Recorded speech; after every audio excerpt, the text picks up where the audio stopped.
साल 1894। Last bench पर बैठे एक 16 साल के जर्मन बच्चे ने अपने टीचर से एक सवाल पूछा। उसके सवाल का जवाब देने के बजाय टीचर ने उसे क्लास से बाहर निकाल दिया। उस बच्चे का नाम था एल्बर्ट हर्मन आइंस्टाइन।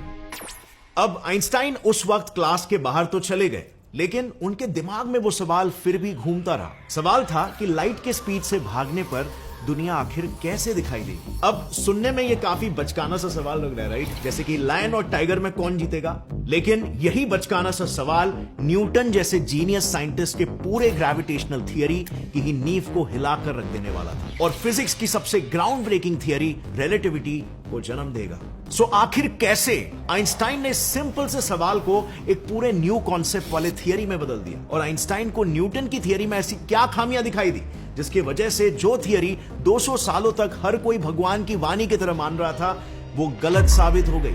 अब आई नो ये सवाल हर किसी के दिमाग में आता है कि यार ऐसी ग्राउंड ब्रेकिंग थियरी, ऐसे ग्राउंड ब्रेकिंग आइडियाज कोई कैसे सोच सकता है? इन साइंटिस्टों का दिमाग आखिर चलता कैसे है? क्या मैं भी ऐसा कुछ सोच सकता हूं? अगर हां तो कैसे? आज आपको ना आइंस्टाइन की कहानी से समझेगा कि उनके इस पूरे थियरी का जन्म और एवोल्यूशन आखिर कैसे हुआ। वो डीप आइडियाज उन्हें कैसे और किस तरह से आए जिन्होंने उन्हें वो सच्चाई दिखा दी जो करोड़ों लोग कभी भी नहीं देख पाए। और इसीलिए आई वुड हाईली सजेस्ट कि इस वीडियो को पूरा देखना, क्योंकि बीइंग अ साइंस एंथुसियास्ट मैंने जब आइंस्टाइन की कहानी पढ़ी मुझे पर्सनली काफी आई ओपनिंग लगी, जिसने मुझे इस दुनिया को एक अलग ही नजरिए से देखने के लिए इंस्पायर कर दिया। So let's get right into it. अब फ्रेंड्स, शुरुआत में ना मैं इस पॉइंट को हाईलाइट करना चाहूंगा कि कई लोगों को ऐसा लगता है कि आइंस्टाइन की रिलेटिविटी जो ग्रेविटी यानी गुरुत्वाकर्षण को एक्सप्लेन करती है वो न्यूटन की थियरी ऑफ ग्रेविटी से ही इजाद हुई है। So let me tell you, you guys are absolutely wrong. क्योंकि आइंस्टाइन की रिलेटिविटी असल में न्यूटन की ऐसी दो थियरी से इजाद हुई है जिनका ग्रेविटी से दूर दूर तक कोई संबंध ही नहीं है। तो हुआ यूं, न्यूटन ने अपने समय में 3 फंडामेंटल थियरीज को दुनिया के सामने रखा था।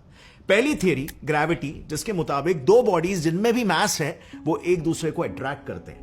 दूसरी थी पार्टिकल थियरी, जिसके हिसाब से लाइट छोटे छोटे पार्टिकल्स या कॉर्पसल्स के रूप में एक जगह से दूसरी जगह ट्रैवल करता है।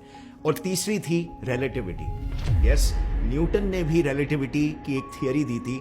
इस थियरी के अनुसार अगर 2 गाड़ियां सेम स्पीड से एक ही डायरेक्शन में चल रही है तो वो एक दूसरे को रुकी हुई नजर आएंगी, लेकिन वहीं पर अगर वो ऑपोजिट डायरेक्शन में ट्रैवल करेगी तो उनकी स्पीड दुगनी नजर आएगी। इन शॉर्ट, स्पीड या मोशन रिलेटिव है। हर चलती हुई चीज की स्पीड आपके खुद की स्पीड पर निर्भर करती है। अब यहां पर आप देख सकते हो कि तीनों भी थियरीज काफी अलग अलग चीजें जैसे कि ग्रेविटी, लाइट और मोशन को एक्सप्लेन करती है। इनका पहली नजर में एक दूसरे से कोई भी कनेक्शन ही नहीं नजर आता। But you know what's the weird part?